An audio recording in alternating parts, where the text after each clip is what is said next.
আল্লাহ নবী রাহমাতুল লিল আলামিন বয়ান করতেছেন, সাহাবীরা, নারীদের মধ্যে মহিলাদের মধ্যে সর্বপ্রথম একজন কাঠুরিয়ার বিবি জান্নাতে যাবে।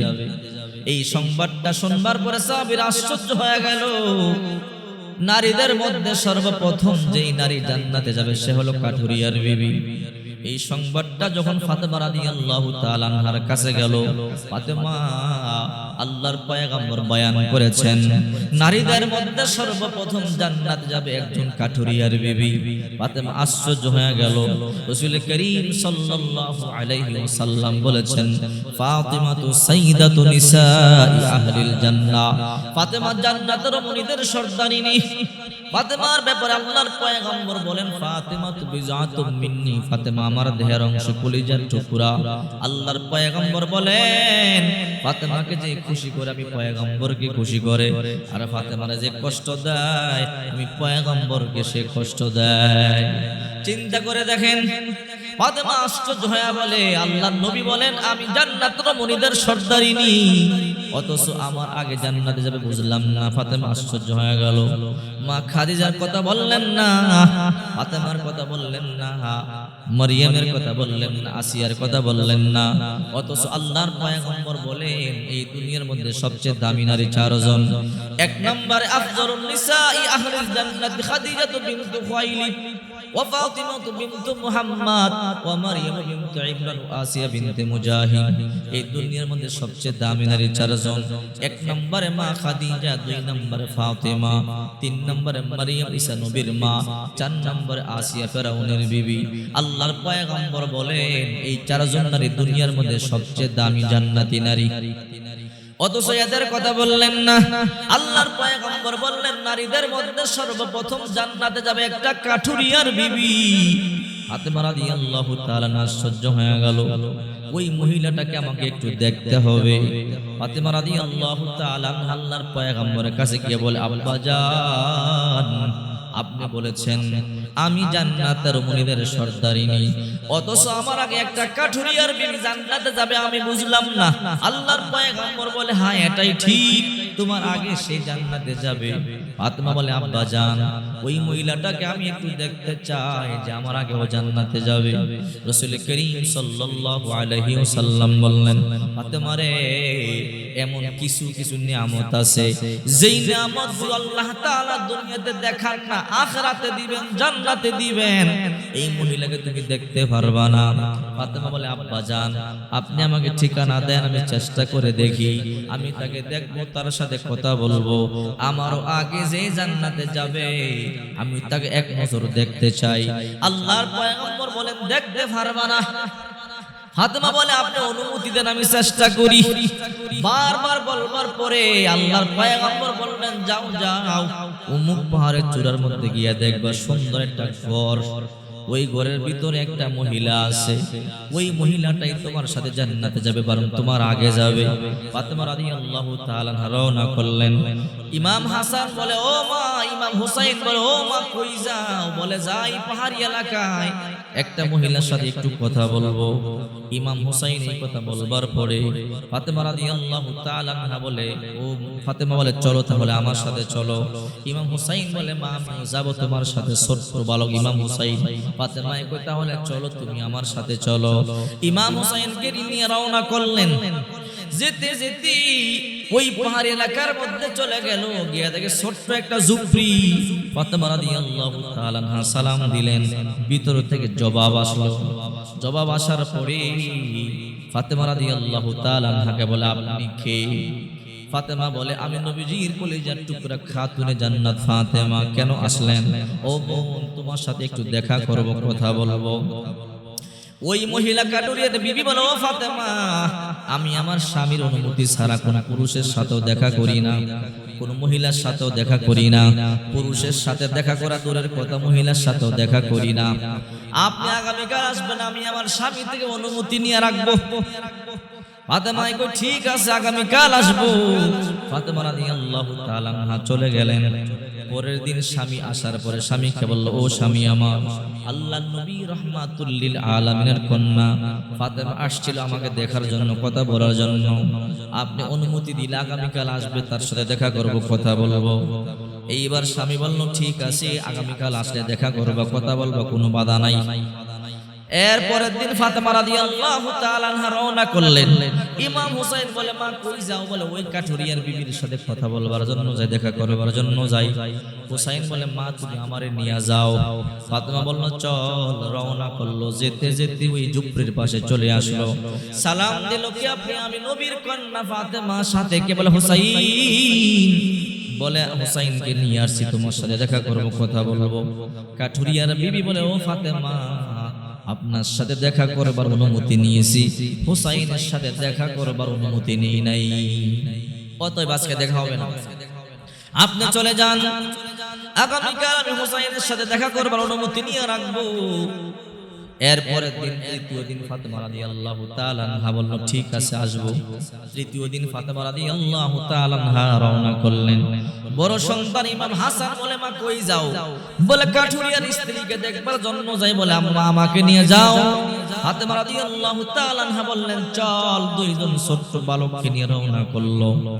যেতে যেতে কাঠুরিয়ার বিবির কাছে চলে গেল। সালাম দিল, কে? বলে আমি ফাতেমা নবীজির কলিজার টুকরা কন্যা। কেন আসলেন? দেখা করবার জন্য আসছি। সাথে কে? বলে ইমাম হাসান। বলে আপনার সাথে দেখা করবার পারমিশন নিয়েছি, হাসানের সাথে দেখা করবার পারমিশন নেই নাই। ফাতেমা রাদিয়াল্লাহু তাআলা আনহা বলে ও বোন, আমি বুঝতে পারছি আমার আব্বা জান বলেছে তোমাকে আমি দেখতে পারবো না। আসলে তোমাকে আমি দেখতে পারবো না, যে কোন উসিলা হোক আল্লাহ তাআলা তোমাকে আমার দেখাবে না। বোন, একটা সুসংবাদ তোমাকে দেওয়ার জন্য আসলাম। বলে কি সুসংবাদ? আল্লাহর পয়গম্বর বলেছে কিয়ামতের ময়দানে আমার আগেও তুমি জান্নাতে যাবে। এই সংবাদটা তোমাকে দেওয়ার জন্য আসলাম। হে বোন, আমি জানতে চাই তুমি এমন কি নেক আমল করো, যে নেক আমল করবার কারণে আল্লাহ তাআলা এত ইজ্জত সম্মান দিয়েছে। ওই কাঠুরিয়ার বিবি চোখের পানিগুলো সারিয়া কান্না করে বলে ফাতেমা রে, নেক আমলের কথা কাউকে বলতে নাই। যেহেতু তুমি নবীজির কলিজার টুকরা কন্যা, তোমাকে না বললেও হয় না। ফাতেমা শোনো, আমার স্বামী কাঠুরিয়া সারাদিন কাঠের কাজ করে, কাঠ কাটিয়া কাঠ বাজারে বিক্রি করিয়া সন্ধ্যাবেলা আমার স্বামী ক্লান্ত পরিশ্রান্ত অবস্থায় ঘরে ফিরবার সময় আগে আমি একটা রশি, একটা লাঠি, একটা দা রেডি করে রাখি। আমার স্বামী ঘরে প্রবেশ করবার পরে আমি স্বামীকে বলি, স্বামী আমার, যদি কোনো কারণে আপনি আমার উপর অসন্তুষ্ট থাকেন, এই লাঠি দিয়ে আমার পিঠান রশি দিয়ে বাঁধিয়া, যদি লাঠি দিয়ে পিঠাইয়াও না হয়, এই দা দিয়ে আমার জবাই করে ফেলেন। ও স্বামী আমার, এরপর আপনি অসন্তুষ্ট থাকবেন না। ফাতেমা আশ্চর্য হয়ে গেল, বাড়িতে চলে গেল। গিয়ে বলে আব্বা জান, আপনার কথাই সঠিক, আপনি বলেছেন আমি তাকে দেখতে পারবো না, কথা বলতে পারবো না, কথা সত্য। আব্বা জান 3 দিন গেলাম, দেখতে পারলাম না। কিন্তু আব্বা জান, আমার একটা জানার ইচ্ছা। বলে কি? আমার আগে সে জান্নাতে কেমনে যাবে? তার নেক আমল বলো। সে জান্নাতি নারী বুঝতে পারলাম, কিন্তু আমার আগে কেমনে যাবে? আমার আগে যাওয়ার অর্থ বুঝলাম না। আল্লাহর পয়গম্বর বলে ফাতেমা রে, তোমার আগে যাবে এই সংবাদ শুই না মন খারাপ করবা না। ও ফাতেমা, কখনো দেখবা রাজা বাদশারা যখন চলাফেরা করে, রাজা বাদশারা উটের পিঠের মধ্যে থাকে, ঘোড়ার পিঠে থাকে, খাদেমেরা রশি দড়িয়ে টানি আগে নিয়ে যায়। এর মানে রাজা বাদশার ইজ্জত কমিয়া যায় তা নয়। ফাতেমারি, তুমি যখন জান্নাতের মধ্যে প্রবেশ করবা, তুমি রানীর মতো থাকবা, রানীর মতো থাকবা। তুমি একটা ওটের পৃষ্ঠের মধ্যে বসিয়া থাকবা, আর তোমার ওটের লাগাম দড়িয়ে দড়িয়ে টানিয়া টানিয়ে নিয়ে যাবে। যে তোমার ওটের লাগাম দড়িয়ে দড়িয়ে টানিয়া টানিয়ে নিয়ে যাবে, সে হলো এই কাঠুরিয়ার বিবি। সে তোমার খাদেমা হবে, সে তোমার বান্ধবী হবে। সে তো এই জন্য তোমাকে যখন তোমার ওট টানিয়ে নিয়ে যাবে, তাকে তো আগেই যেতে হবে। সে আগে যাওয়ার মানে এই নয় তোমার সম্মান কম, তার থেকে সম্মান তোমার হাজার হাজার গুণ বেশি। সে আগে যাইতে পারে, কিন্তু তোমার সম্মান আল্লাহর কাছে অনেক বেশি।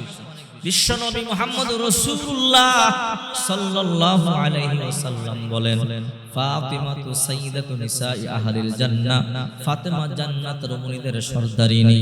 আল্লাহর পয়গম্বর বলেন, ফাতিমাতু বিজাতুম মিন্নি, ফাতেমা আমার দেহের অংশ, কলিজার টুকরা। আল্লাহর পয়গম্বর বলেন, ফাতেমারে যে কষ্ট দেয় আমি নবীরে কষ্ট দেয়, ফাতেমারে যে ভালোবাসি আমি পয়গম্বররে ভালোবাসি। ফাতেমারে আল্লাহর নবী মা কইয়া ডাকতেন, মা কইয়া ডাকতেন। যখন মা খাদিজার ইন্তেকাল হয়ে যায়, ফাতেমা মায়ের কাছে বসা। ফাতেমা বারবার বলে, মা কেন কান্না করো? বলে, আমি চলে যাইতেছি, তোর আব্বারে কে দেখিয়া রাখবে। মক্কার কাফেররা চাইতো তোর আব্বারে কষ্ট দিতে, আমি দিতাম না, আমি দাঁড়াইয়া যাইতাম। ও মক্কার কাফেররা সাবধান, আমি খাদিজা জিন্দা থাকতে আমার নবীর গায়ে ফুলের টোকা লাগতে দিব না। ফাতেমা রে, আজকে আমি চলে যাইতেছি, তোর আব্বা জানলে কে দেখবে, কে আদর করবে, কে হেফাজত করবে? ফাতেমা বলে, মা আপনি কান্না করবেন, আমি ওয়াদা দিতেছি। মা গো, আমি যতদিন জিন্দা থাকবো আমি বাবার পাশে ডাল হয়ে দাঁড়ায়া থাকবো। আমি জিন্দা থাকতে আমার বাবার গায়ে ফুলের টোকা লাগতে দিব না। আল্লাহর পয়গম্বর ফাতেমার মা বলে ডাকতো। নবী সফর থেকে আসলে প্রথম ফাতেমার বাড়িতে যাইতো ফাতেমারে দেখার জন্য। মসজিদের নববী থেকে মাত্র 2 মাইল দূরে ফাতেমার বাড়ি। আল্লাহর পয়গম্বর মাঝে মাঝে হাইটা চলে আসতেন কলিজার টুকরা নাতি ইমাম হাসান হুসাইনকে দেখার জন্য, ফাতেমারে দেখার জন্য। নবী আমার আয়েশা ফাতেমারে দেখলে কলিজা ঠান্ডা হইতো। আবার সফরে যাবার সময় সর্বশেষ ফাতেমার থেকে বিদায় নিত। মজার পোটলা আনলে ফাতেমার আগে দিত। নবী বলে, তোমরা যখন মজার পোটলা আনবা কন্যাদের হাতে আগে দিবে, এটা সুন্নাত। সুবহানাল্লাহ। কারণ এই কন্যা সন্তান বেশি দিন তোমার ঘরে থাকবে না, কিছুদিন পরেই তোমার এই কন্যা সন্তান তোমাকে রাইখা চলে যাবে। তোমার এই কন্যা সন্তানদেরকে মুহাব্বত করো, ভালোবাসো। আল্লাহর হাবিব বলেন, একটা কন্যা সন্তান যার ঘরে আসবে তার একটা জান্নাত, যার 2টা কন্যা সন্তান তার 2টা জান্নাত, যার 3টা কন্যা সন্তান তার 3টা জান্নাত। যার যত কন্যা সন্তান হবে আল্লাহ তাআলা তার জন্য ততটা জান্নাত উন্মুক্ত করে দিবে।